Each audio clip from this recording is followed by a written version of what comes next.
التفاؤل يعني وجود الأمل دايماً.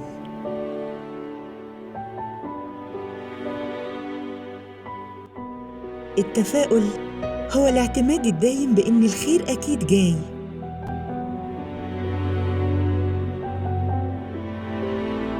وإن مع طلوع شمس كل يوم جديد في رزق جديد. التفاؤل هو شعاع النور اللي بينور حياتنا. التفاؤل هو السبب في وجود الخير ودليل على التوكل على الله.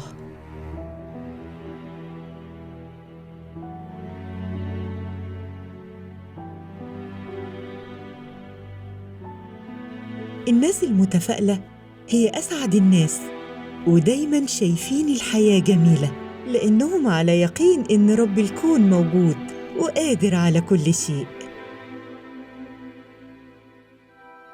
الناس المتفائلة عندهم أمل إن بكرة أحسن كتير، وإن مهما كان درجة المعاناة والشقاء والألم فعندهم أمل كبير في إن كل شيء هيكون أفضل، لأن الله بصير بالعباد.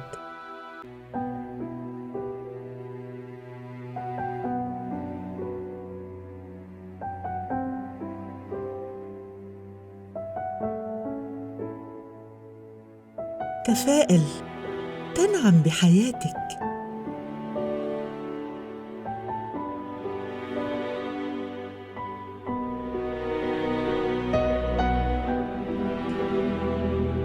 إمضاء وزير التفاؤل.